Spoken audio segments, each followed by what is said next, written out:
Hola gente de YouTube, ahora les traigo un creepypasta de los primeros y de los más famosos, les hablo de Iles Jack. Esta es la creepypasta del origen, si les gusta los invito a suscribirse y a ver mis otros vídeos. Un saludo y comencemos con el origen de Iles Jack. Este escrito revela el secreto de un espectro desconocido. Hace muchos años en estas mismas tierras dio lugar a una guerra interna muy corta pero peligrosa, todo fue ideado perfectamente para crear caos en un sitio muy pequeño, eran las parcelas del tipo más rico del estado, sus parcelas eran del tamaño de un pueblo entero, lo cual es muy grande, debajo de sus parcelas de ganadería y vegetación daba lugar a un sitio en el cual poseía armamentos nucleares. El Estado, al tener la información, toma medidas drásticas para intervenir a la violación grave de leyes, se equipa de armamento y milicia estatal y emprende su investigación a esas parcelas tan alejadas de la sociedad sin anunciar a la prensa para no crear más conflictos. Esta es la historia de un periodista graduado de la escuela militar de la gran capital de sus tierras, el cual fue llamado para reforzar las tropas de defensa. Su nombre y apellido son Jack Giles y la gran impresión de su historia era su tristeza a pesar de todo lo que le ocurrió en ese sitio. Jack era un adolescente cuando fue llamado de forma de que no le anunciara a nadie sobre esta guerra interna. Al llegar a su casa y al cenar les cuento a su hermano que llegaba de la fábrica de insecticida y a su madre, la cual no le gustó mucho la idea. Ella fabricaba máscaras como pasatiempo y su favorita era una azul, la cual solo tenía abierto los orificios de los ojos, tenía una pared llena de máscaras de distintos colores y formas. Su madre le había preguntado si no había manera de su partida, pero él le dijo que tenía un deber y que además solo era de medida de precaución, ya que Prime investigarían él. Eran las 4:00 am cuando su hermano le ayudó a armar las maletas. Al siguiente día Jack le dijo que se despidiera de su madre por él, ya que estaba dormida. Se abrazaron como si fuera la última vez. Jack, le dijo su hermano, no quiero que mueras, no después de la pérdida de nuestro padre. Tranquilo Marcos, todo irá bien. En la base militar se encontró un viejo amigo de la escuela militar, su nombre era Luis. Tuvieron una gran conversación mientras salían los resultados de investigación para el allanamiento, recordaron todo ese tiempo en la universidad y de qué tan grande era su amistad. Luego se encontraron a otros amigos, los cuales se llamaban entre ellos hermanos.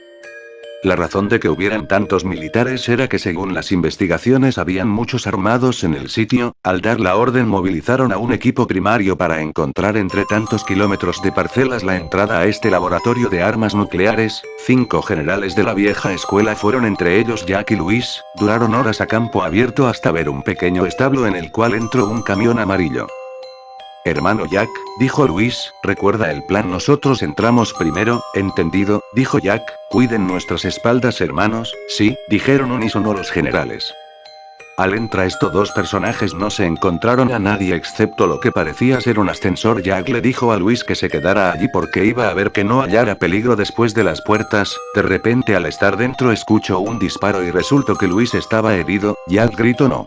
Al correr hacia Luis se cerraron las puertas del ascensor. Nuestro personaje llamó a la patrulla, pero luego se vació gas lacrimógeno.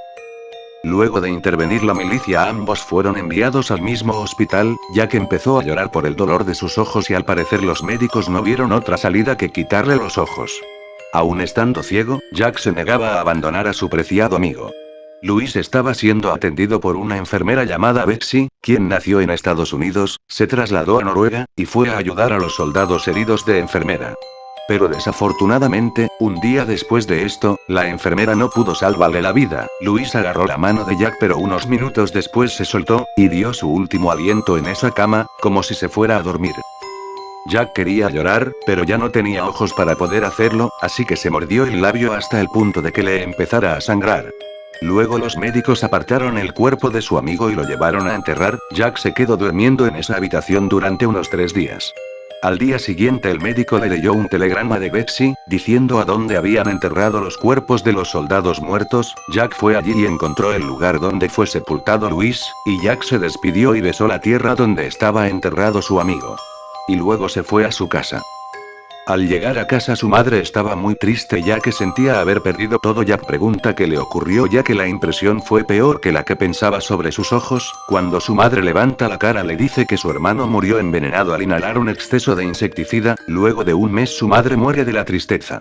Jack se había quedado solo, ya que su padre murió de tuberculosis cuando él solo tenía 5 años. Y ahora Luis, Marcos y su madre también habían muerto. No había nadie allí para guiar a este hombre ciego, para consolarlo, le ofrecían comida, agua o refugio e incluso en esas noches frías no había nadie que le diera algo tan pequeño como un cálido abrazo. Fue entonces cuando tocando la ropa de su gaveta encontró un suéter negro. Una noche, Jack caminó alrededor de su casa y tocó las máscaras buscando la de los orificios de los ojos, se la colocó y trató de llorar recordando todo hasta que llegó a un viejo escritorio de madera donde guardaba un arma, estaba cargada y lista para disparar, por si en algún momento entraba un ladrón y tratara de hacerle daño a él o a su madre. Pero ya ella se había ido, solo había un uso para esa arma ahora. Jack abrió la boca, y apuntó con la pistola en la garganta y apretó el gatillo. Sus cuerdas vocales y la tráquea fueron destrozadas en un milisegundo. Su cuerpo sin vida cayó al suelo, pero para su sorpresa, se encontró aún de pie. El destello repentino de los disparos, le habían provocado algo en su mente que le hizo olvidar todo lo que le había ocurrido antes de su muerte. Estaba confundido en cuanto a por qué lo había hecho.